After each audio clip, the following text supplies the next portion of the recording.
Ya, selamat malam. Kembali lagi ke channel Psikologi dan Peradaban. Malam ini gantian saya yang menanyakan kepada Kak Bayu, apa itu pengertian dan perbedaan antara eh, karakter dan kepribadian manusia.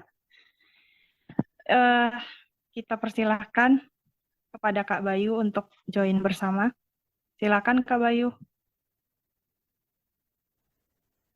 Ya, halo, Nat. Ya, Halo malam pemirsa. Kak. Ya, Ya, gimana kabar Kak? baik-baik ya. Jadi hari ini saya serahkan kepada Natali sebagai host. Kok saya?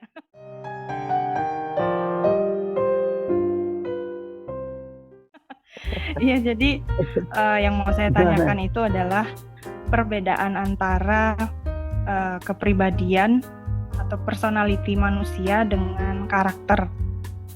Apa perbedaan yang mencolok antara kedua kategori ini, Kak? Kadang Sebetulnya saya kalau masih di bingung ya untuk membedakannya. ya di psikologi itu sebenarnya kan setiap orang tuh punya pengertian sendiri-sendiri ya mengenai apa itu karakter, Iya. apa itu kepribadian gitu kan. Biasanya Mm-mm. kata-kata kepribadian itu dipakai sama kayak di misalnya di Freud, di Jung itu kayak jadi struktur kepribadian seperti itu. Jadi Hmm. kalau karakter itu kan biasanya paling gampang itu kan biasanya oh orang ini karakternya kuat nih, oh, orang ini karakternya lemah nih kayak gitu kan karakter Iya. gitu kan. Terus coba orang ini karakternya kasar banget sih, marah-marah mulu, ini Mm-mm. karakternya malah bad, nangis mulu, cengeng kayak gitu kan, kayak Mm-mm. gitu. Jadi Mm-mm. Iya. penggunaannya dulu kan kita paham penggunaannya. Jadi ada yang kalau di psikologi Mm-mm. ada namanya struktur kepribadian, ada juga yang menyebut Mm-mm. itu kepribadian. Ada juga menyebut karakter itu ya tadi karakternya kuat, karakternya lemah, marah-marah atau yang cengeng kayak gitu. Itu yang pertama. Seperti itu. Mm-mm. Nah, Mm-mm. kalau kita Mm-mm. menggunakan pemahaman kayak gitu kan berarti karakter itu mungkin itu kita bisa ambil kesimpulan bagian dari kepribadian, dalam artian kepribadian lebih luas kan rupanya di dalam Iya. kepribadian itu ada karakter, paling Oh, seperti itu oke. Mm-mm. gitu. Jadi Nah, kalau karakter ini atau kepribadian itu pengaruhnya, maksudnya gini, dipengaruhi oleh lingkungan itu besar nggak sih Kak? Maksudnya setiap apa yang orang itu hadapi, ketemu sama siapa, di situasi seperti apa, jadi dia terbentuk tuh, misalkan karakter tertentu, misalkan dia tertekan atau lagi diburu-buru, atau dia lagi mengalami kesedihan mendalam karena kehilangan seseorang, kayak gitu. Pengaruhnya besar nggak sih Kak? ini kan biasanya kan apa namanya, kalau kepribadian kan menyeluruh ya, pasti dalamnya ada Hmm, ada mm, ada iya, iya, faktor lingkungan ya pasti ya, kayak gitu kan. mm, Itu pasti ada lingkungan kalau di kepribadian. Kalau di karakter kan biasanya terkait dengan emosi biasanya. Salah satu faktor untuk itu mm, emosi, kayak karakternya cengeng, nah itu bisa aja dia ada trauma kayak gitu kan, atau karakternya kuat, mungkin orang tuanya mendidik dia dengan mm, uh, apa namanya strong, disiplin kuat supaya jadi anak yang kuat iya, kayak gitu. Terus disugesti apa dilatih seperti itu kayak gitu. Jadi mm, perbedaan yang mungkin mencolok antara karakter dan kepribadian itu adalah kalau kepribadian itu menyeluruh jelas pasti dipengaruhi oleh mm, lingkungan. Kalau karakter itu kemungkinan besar dipengaruhi oleh emosi ketika yang terkait oh, ketika dia dibesarkan kayak gitu. Jadi misalnya kalau iya, dibesarkan iya, ya dengan penuh kemarahan, mungkin karakternya akan terpengaruh, akan terbentuk dengan ciri-ciri mm, dari pola asuh yang bersangkutan menentang iya, kemarahan dan iya. bersangkutan kayak gitu. Mm. Begitu sih Nah, bisa terus perbedaan Kak, antara karakter dan kepribadian uh, ya. supaya kita bisa memaintain si karakter kita ini dalam diri, ada tips-tipsnya nggak sih Kak? Yang bisa dilakukan gitu Maintain. sehari-hari, sehari-hari gitu. Misalkan kita lagi hektik banget nih, sibuk di kerjaan, terus bos nyuruh kita kerja ini itu, ya kan. Satu sisi Ya. juga ada masalah di rumah. Nah, kita memaintainnya itu gimana tuh Kak? Kadang ini ya, burn out ya, orang bilang burn out gitu. Jadi Ya, kayak dia tuh kayak melebihi overwhelmed lah istilahnya gitu. ya kan itu Ya, stres. Terus ya istirahat lah. Kalau nggak ada manusia bisa tahan stres terus menerus kan gitu. Ya istirahat lah. Keluar dari stres itu iya ya.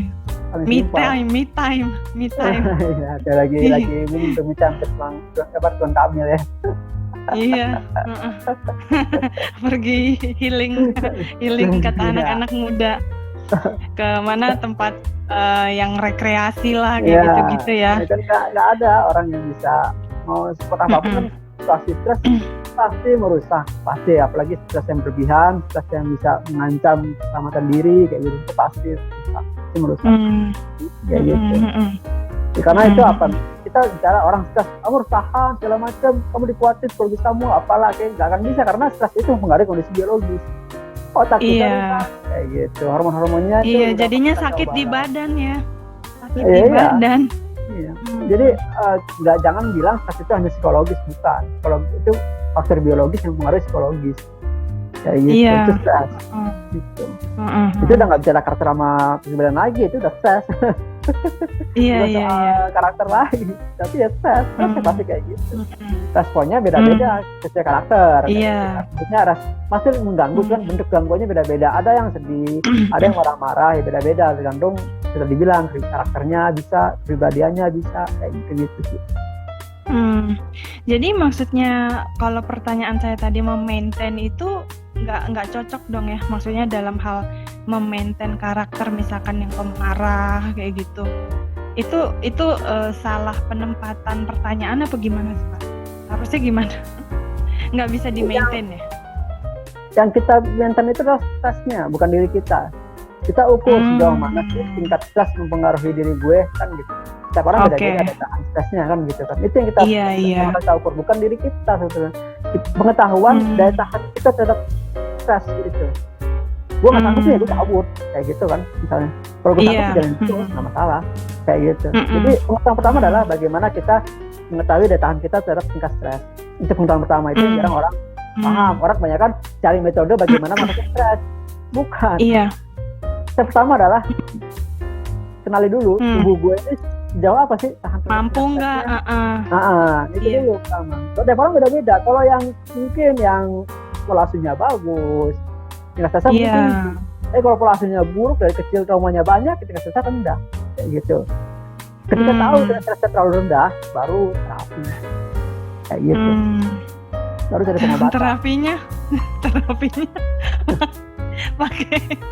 pakai kipas-kipas atau ditiup-tiup.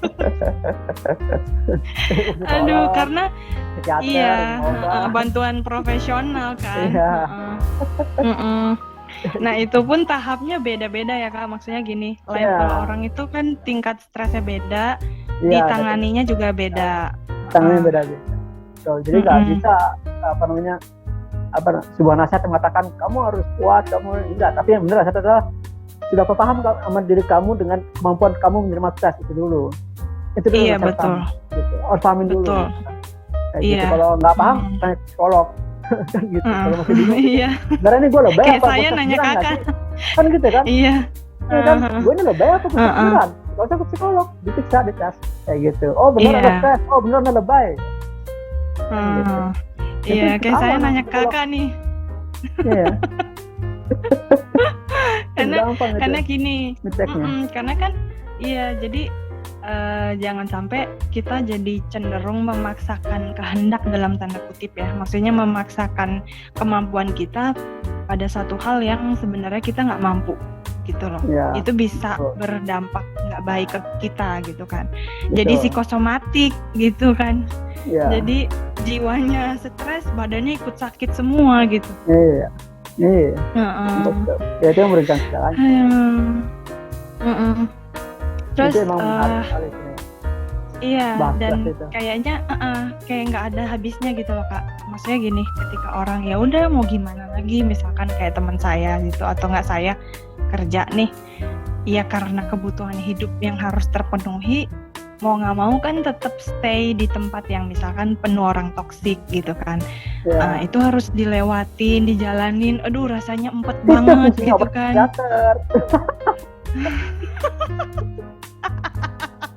Kurang ajar. sorry. Mohon maaf. Biasalah kalau keceplosan ya kan. Jadi maksudnya penggunaan obat-obat psikiater di Amerika sangat tinggi. Iya. Tapi kan nggak boleh dijadikan budaya di sini. Contoh tidak baik itu kayak gitu. Iya kan, stres, minum obat lengah. Bisa gila, makin gila. Jadi kalau disuruh bos, ayo Nat kerjain ini ya, iya Pak, iya aja. Ya, Tapi nggak bener. Aduh.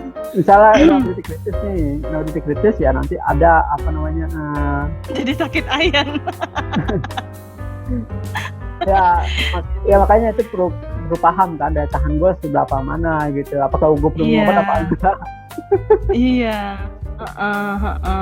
Gitu sih. Aduh, makanya aku bilang, ya Tuhan, kuatkanlah hamba-hambamu ini yang sedang menjalani kehidupan yang dari diri kita paling sehat adalah kita mengetahui batas kekuatan kita dari lingkungan yang bukan membuat kita stres, tapi membuat kita lebih adaptif. Itu langka memang. Iya, betul. Tumbuh, tapi kan itu zaman sekarang sangat langka. Yang sekarang pasti lingkungannya bukan lingkungan yang membangun. Itu sangat itu udah ibarat mencari jarum dalam jerami. Iya. Iya, jadi istilahnya gini, sel pertumbuhan dalam diri kita banyak survival Kak sekarang, ya kan? Kayak kortisol kalau nggak salah ya. Oksitosin apa kortisol sih yang adrenalin segala macam. Nah, sedangkan kan kita butuh bertumbuh juga kan secara sel tubuh yang sehat gitu kan, yang tidak tegang terus gitu kan. Kalau kita survival mode terus kan capek. Jadi badan itu bagian belakang jadi tegang. Jadi tegang, nggak rileks gitu. Itu kan menjadi PR ya. Hampir semua orang ngerasain hal yang demikian gitu. Jadi kadang prihatin gitu. Itu PR para pemimpin negara aja, bukan PR kita. Iya. Berubah dengan terus itu PR para pemimpin negara. Iya. Menciptakan lingkungan kerja yang adaptif, yang bertumbuh, bukan stres. Iya, itu makanya harapan saya tuh gitu, pemerintah bisa memberikan istilahnya jaminan kesehatan, terus juga lapangan kerja yang layak, kayak gitu. Susah lah, itu masih satu poin. Cuman lapangan kerja yang layak kayak negara-negara maju itu kesulitan ngasih lapangan kerjaan yang layak gitu kan. Rata-rata lapangan pekerjaannya juga layak semua kayak Jepang, Cina, yang Korea lah kayak gitu kan. Tingkat lapangan kerjanya stres semua, Amerika juga semua. Kita budaya peradaban manusia saat ini untuk menciptakan lingkungan kerja yang produktif tanpa stres terlalu tinggi tapi seperti adaptif itu masih sangat susah menurut saya ya, dan masih butuh mungkin 1 abad apa 2 abad. Iya. Kemudian ratusan tahun kemudian baru oke. Iya. Gitu. Iya, makanya penyesuaian ini yang masa-masa transisi ya Kak ya, dari yang istilahnya sedang membangun gitu loh, membangun negara, membangun ini orang kan masih pada bekerja itu di bidang yang sebenarnya ya nggak banget lah sama diri mereka gitu, yang istilahnya mau tidak mau gitu kan. Ya udahlah, jalanin aja apa yang ada gitu. Jadi kayak nyesek juga nih gitu kan. Mesti bertahan di ya udahlah, mau gimana lagi, kalau nggak kerja mati gitu. Emang seperti itu. Atau saran-saran seperti Kak Bayu bilang, kalau tidak gila jadi tidak ada apa-apa. Itu Rangga Warsito mengatakan gitu. Kalau nggak teman gila jadi lapar kan gitu. Oh iya. Harus ikutan gila supaya nggak kelaparan. Itu Rangga Warsito yang bicara. Aduh, tapi gilanya jangan kelewatan, bahaya soalnya. Iya. Makanya obat teater laku di Amerika. Minimal lo nggak delusi, nggak halusinasi gitu aja, bisa berfungsi, masih bisa kerja gitu kan. Iya, jadi masih bisa diterima kerja. Bisa tidur, masih nggak delusi, nggak halusinasi. Asal itu aja cukup kok. Iya. Selamat lah. Bodo amat lo cemas, lo stres, udah depresi, Iya. bodo amat gitu kan. Kemudian lagi udah masih minum obat gitu kan. Iya. Cuman kalau udah di fase itu udah parah sih ya, maksudnya kayak negara maju Amerika segala macam. Jadi obat itu salah satu yang menjadi andalan mereka untuk bisa bertahan. Betul. Nah itu efeknya gimana ya Kak? Misalkan kalau orang konsumsi obat kayak gitu berkepanjangan gitu. Jadi kalau nggak ada obat mereka nggak bisa gitu. Itu gimana ya Kak? Bisa kena penyakit kronis atau gimana ya? Bisa nah itu mungkin obat-obatan itu udah kayak kacang obat goreng di sini. Jadi obatnya di sini orang-orang ada. Jadi bebas gitu ya?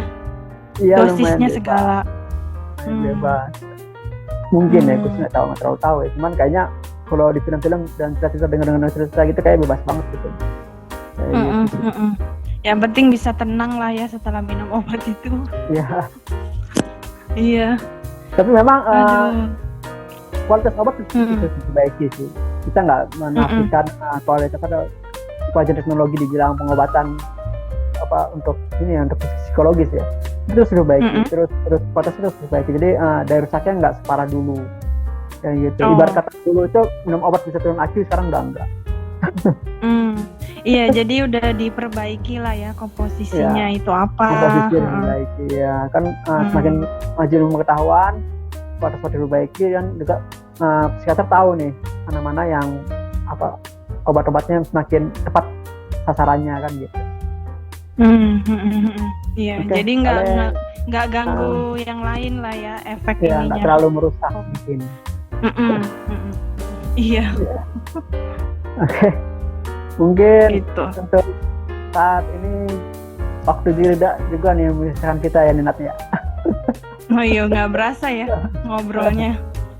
Iya. Oke. Terima kasih Kak Bayu buat penjelasannya ya. Ya. Kita ketemu lagi di lain waktu. Dadah. Ya. See you. Ya, God bless semua. Terima kasih pemirsa yang sudah nonton sampai habis. Thank you.